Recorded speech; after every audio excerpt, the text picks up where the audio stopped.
হারিয়ে যাওয়া কালি কলম। প্রবন্ধটি লিখেছেন শ্রীপান্থ। তার প্রকৃত নাম নিখিল সরকার।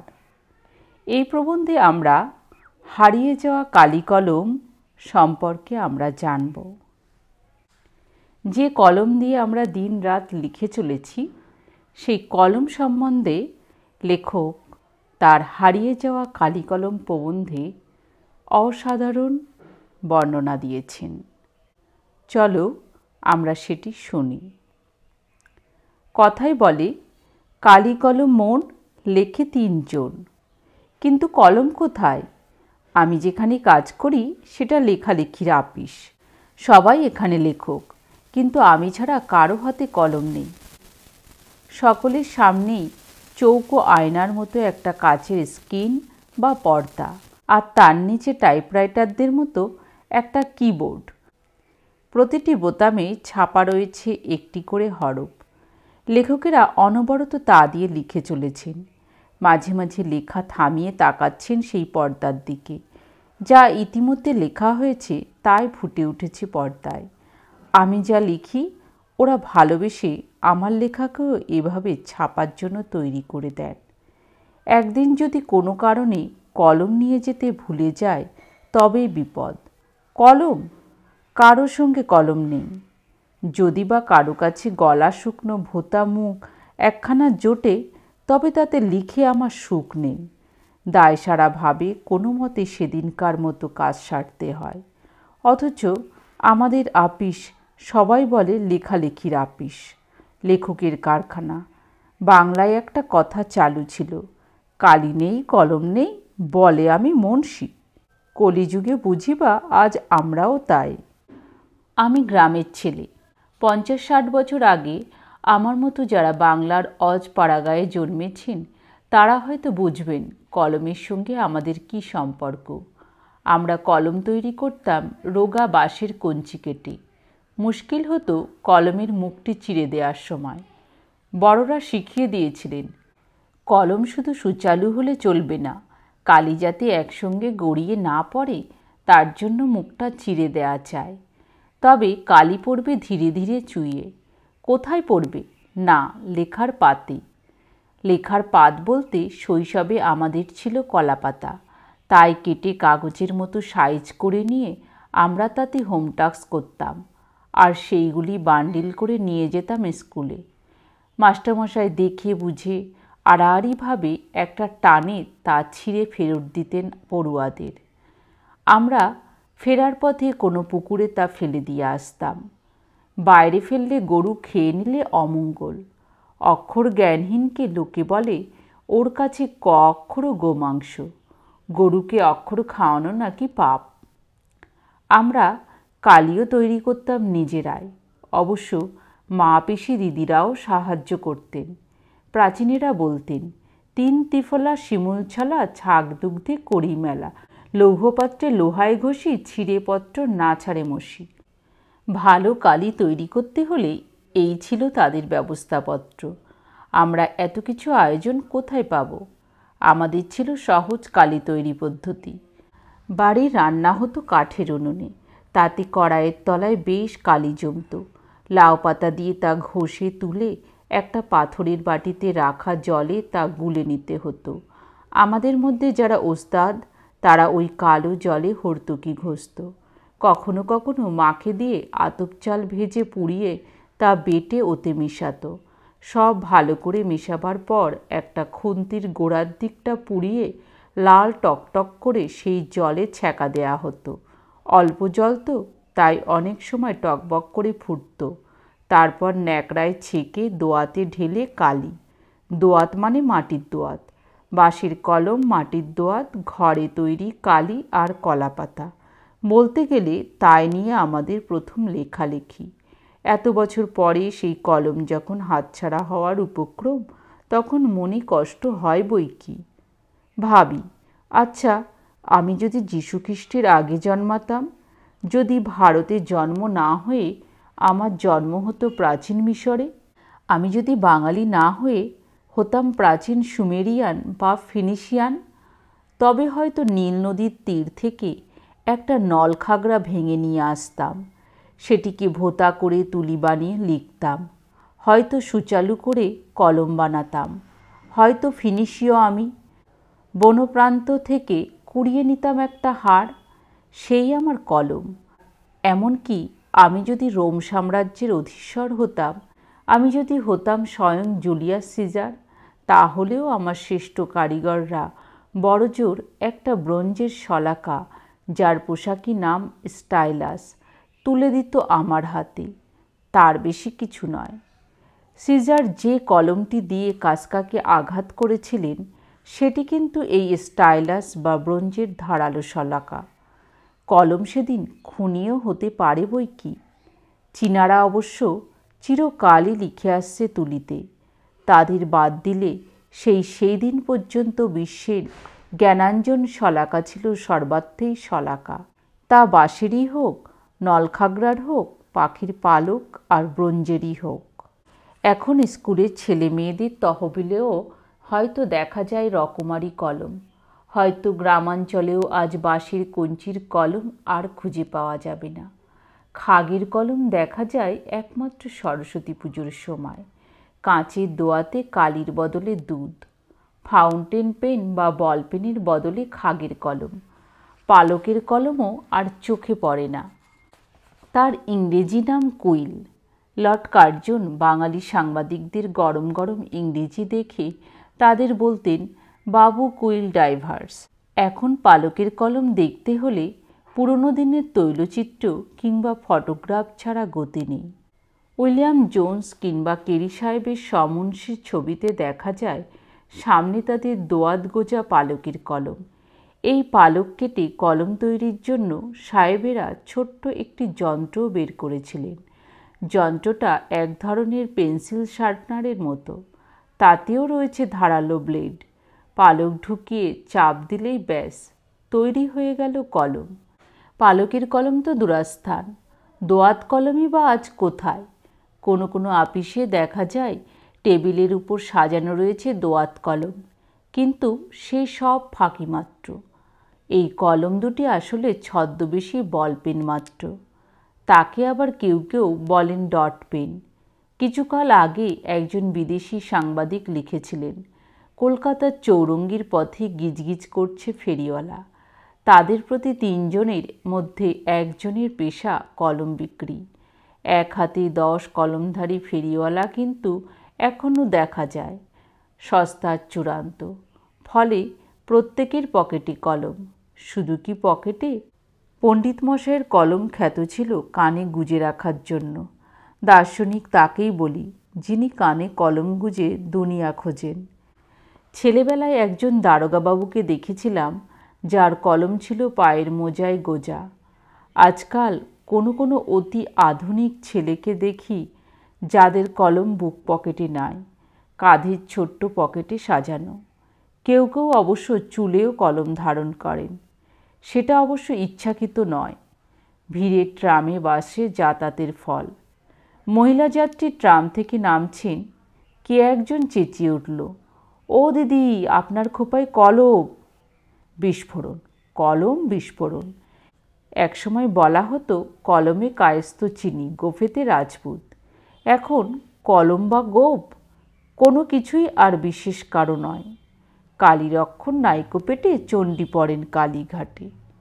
এখনকার পেটে কত অক্ষর তা নিয়ে যাদের ভাবনা তারা ভাবুন। আমরা শুধু জানি দেশে সবাই স্বাক্ষর না হলেও কলম এখন সর্বজনীন।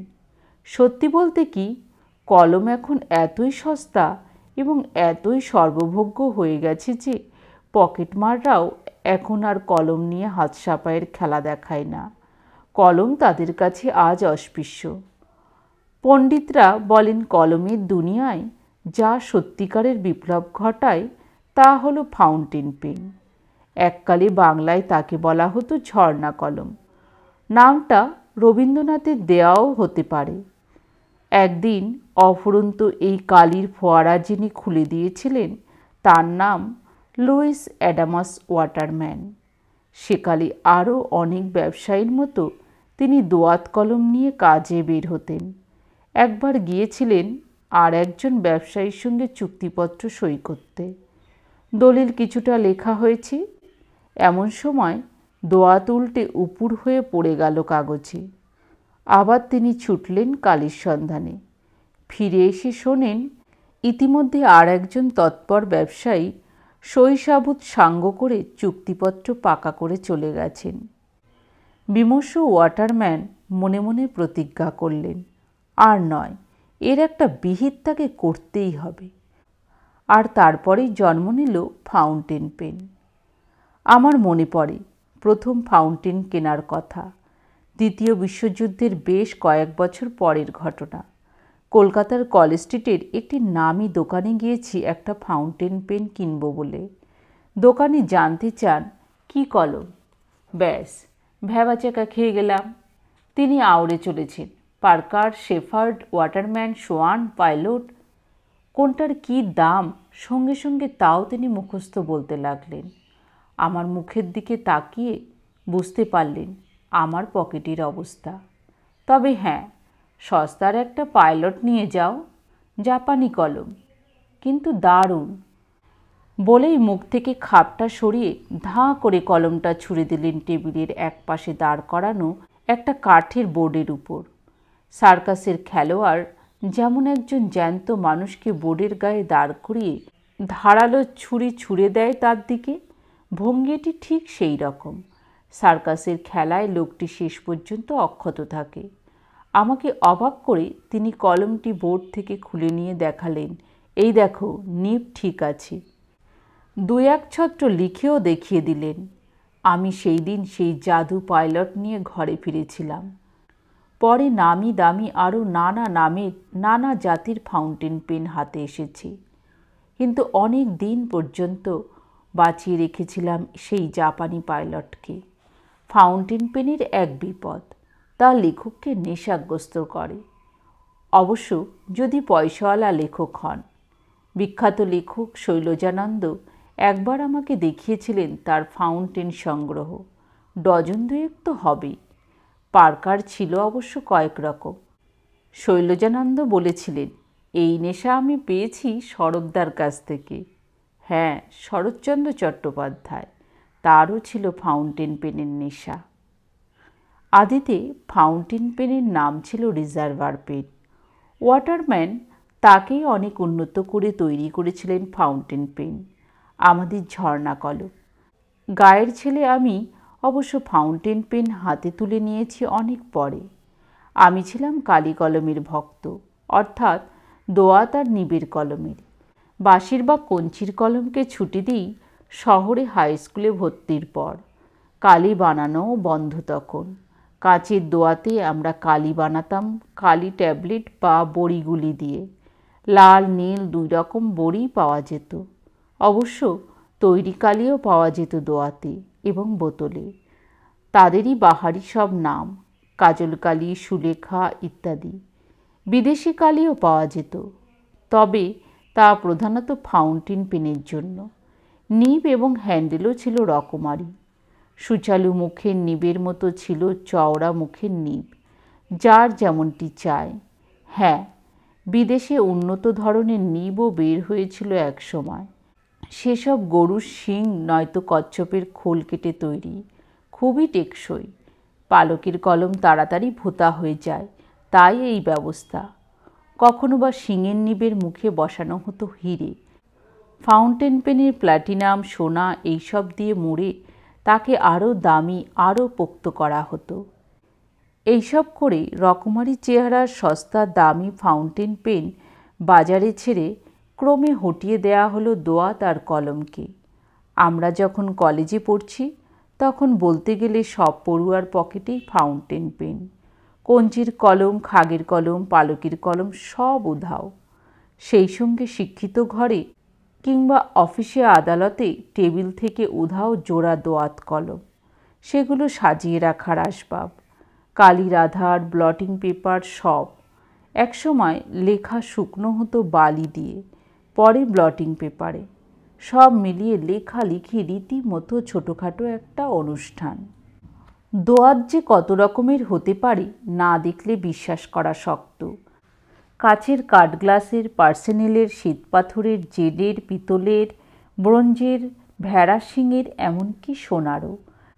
গ্রামে কেউ দু একটা পাশ দিতে পারলে বুড়ো বুড়িরা আশীর্বাদ করতেন, বেঁচে থাকো বাবা, তোমার সোনার দোয়াত কলম হোক। সোনার দোয়াত কলম যে সত্যিই হতো তা জেনেছিলাম শুভ ঠাকুরের বিখ্যাত দোয়াত সংগ্রহ দেখে। সাহিত্য এবং ইতিহাসের নানা চরিত্র পর্যন্ত যোগ করা ছিল কোনো কোনো দোয়াতে। অবাক হয়ে সেদিন মনে মনে ভাবছিলাম, এইসব দোয়াতের কালি দিয়েই না শেক্সপিয়ার, দান্তে, মিল্টন, কালিদাস, ভবভূতি, কাশিরাম দাস, কীর্তিবাস থেকে রবীন্দ্রনাথ, বঙ্কিমচন্দ্র, শরৎচন্দ্র সব অমর রচনা লিখে গেছেন। হায়, কোথায় গেল সেসব দিন! এখন ফাউন্টেন পেন, ক্রমে তাও বুঝিবা যায় যায়। এখন বল পেন বা ডট পেন, এক রোগা লিকলিকে রিফিলে কে কত দূর দৌড়াতে পারে তা নিয়ে তার গর্ব। ফাউন্টেন পেনও অবশ্য কম যায় না। একটা বিদেশি কাগজে ফাউন্টেনের বিজ্ঞাপনে দেখেছিলাম ওদের তহবিলে নাকি রয়েছে 700 রকম নিব।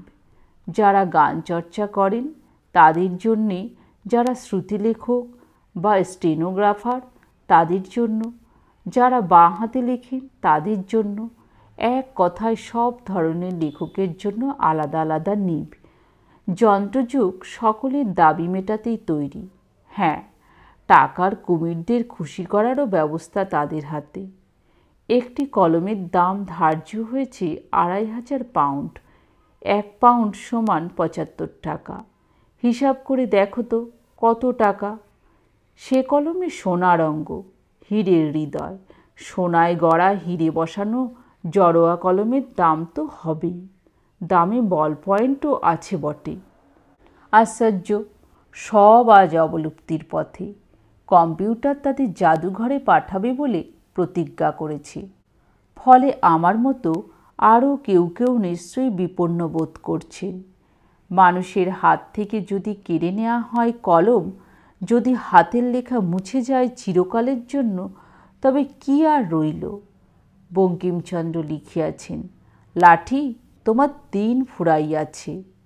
কলমেরও দিন কি ফুরালো? হতে পারে, কিন্তু ইতিহাসের ঠাঁই কিন্তু তার পাকা। যারা ওস্তাদ কলমবাজ তাদের বলা হলো ক্যালিগ্রাফিস্ট আর লিপিকুশলী। মুঘল দরবারে একদিন তাদের কত না খাতির, কত না সম্মান। শুধু মোঘল কেন, বিশ্বময় সব দরবারেই। আমাদের এই বাংলা মুলুকেও রাজা জমিদাররা লিপিকুশলীদের গুণী বলে সম্মান করতেন, তাদের ভরণ পোষণের ব্যবস্থা করতেন। সাধারণ গৃহস্থও লিপিকরদের ডেকে পুঁথি নকল করাতেন। এখনও পুঁথি দেখলে চোখ জুড়িয়ে যায়। সমানি সম শিষ্যানি ঘনানি বিরলানি চ, সব অক্ষর সমান, প্রতিটি ছত্র সুশৃঙ্খল পরিচ্ছন্ন। এক একজনের যাকে বলে মুক্তোর মতো হস্তাক্ষর, অথচ কত সামান্যই না রোজগার করতেন ওরা। 4 খণ্ড রামায়ণ কপি করে একজন লেখক অষ্টাদশ শতকে পেয়েছিলেন নগদ 7 টাকা, কিছু কাপড় আর মিঠাই। এক সাহেব লিখে গেছেন 19 শতকে 12 আনায় 32,000 অক্ষর লেখানো যেত। তবু পুঁথির কত না মাহাত্ম্য, তাকে ঘিরে লিপিকরের কত না গর্ব। অনেক পুঁথিরই খবরদার, এ পুঁথি যেন কেউ চুরি করার চেষ্টা না করে। কলমকে বলা হতো তরোয়ালের চেয়েও শক্তিধর। ফাউন্টেন পেনও হয়তো আভাসী ইঙ্গিতে তাই বলতে চায়, কেননা অনুষঙ্গ হিসাবে ব্যারেল, কার্টিস এইসব শব্দ শোনা যায়, কিন্তু কদাচিৎ বারুদের গন্ধ কানে পৌঁছায়। অন্যদিকে ইতিহাসে কিন্তু অনেক পালকের কলমধারীকে সত্যই কখনো কখনো তলোয়ার হাতে লড়াই করতে হয়েছে কুড়ো কিংবা মিথ্যাচারী প্রতিপক্ষের সঙ্গে। কলকাতার ইতিহাসেও এই ধরনের ডুয়েল বা দ্বৈরথের কাহিনী রয়েছে। সুতরাং যখন দেখি এত পরিবর্তনের মধ্যেও কেউ কলম আঁকড়ে পড়ে আছেন, তখন বেশ ভালো লাগে। ভাবতে ভালো লাগে আমাদের কালের অধিকাংশ লেখকই এখনও কলমে লেখেন। অনেক ধরে ধরে টাইপরাইটারে লিখে গেছেন মাত্র একজন, তিনি অন্নদাশঙ্কর রায়। গত কবছর ধরে কবি সুভাষ মুখোপাধ্যায়ও টাইপরাইটার ধরেছেন। অন্যরা প্রায় সবাই লিখেছেন কলমে, অবশ্য ফাউন্টেন পেন কিংবা বল পেনে। সম্ভবত শেষ পর্যন্ত নিবের কলমের মান মর্যাদা বাঁচিয়ে রেখেছিলেন একমাত্র সত্যজিৎ রায়। তার অনেক সুস্থ সুন্দর নেশার একটি ছিল লিপি শিল্প। তার হাতের লেখার কুশলতার সঙ্গে অন্যান্য শিল্পকর্মের সম্পর্ক থাকা খুবই সম্ভব। কে না জানেন রবীন্দ্রনাথ বেশি বয়সে যে চিত্রশিল্পী হিসেবে বিশ্বময় সম্মানিত হয়েছিলেন তার সূচনা কিন্তু হাতে লেখা পাণ্ডুলিপির পাতায়। অক্ষর কাটাকুটি করতে গিয়ে আনমনে রচিত হয়েছিল ছন্দবদ্ধ সাদা কালো ছবি। কম্পিউটারও নাকি ছবি আঁকতে পারে, কিন্তু সে ছবি কতখানি যন্ত্রের আর কতখানি শিল্পীর। আমি কালিখেকো কলমের ভক্ত বটে, কিন্তু তাই বলে ফাউন্টেন পেন বা বল পেনের সঙ্গে আমার কোনো বিবাদ নেই। কেননা ইতিমধ্যেই বল পেনের কাছে আত্মসমর্পণ করে বসে আছি আমি। মনে মনে সেই ফরাসি কবির মতো বলেছি, তুমি সবল আমি দুর্বল, তুমি সাহসী আমি ভীরু, তবু যদি আমাকে হত্যা করতে চাও আচ্ছা তবে তাই হোক, ধরে নাও আমি মৃত। হ্যাঁ, একবার অন্তত নিবের কলমকে দেখা গেছে খনির ভূমিকায়। অসাধারণ লেখক, তোমার আমার সকলের প্রিয় কঙ্কাবতী ডমরুধরের স্বনামধন্য লেখক তৈলক্যনাথ মুখোপাধ্যায় মারা গিয়েছিলেন নিজের হাতের কলমে হঠাৎ অসাবধানতাবশত বুকে ফুটে গিয়ে। সেই আঘাতেরই পরিণতি নাকি তার মৃত্যু।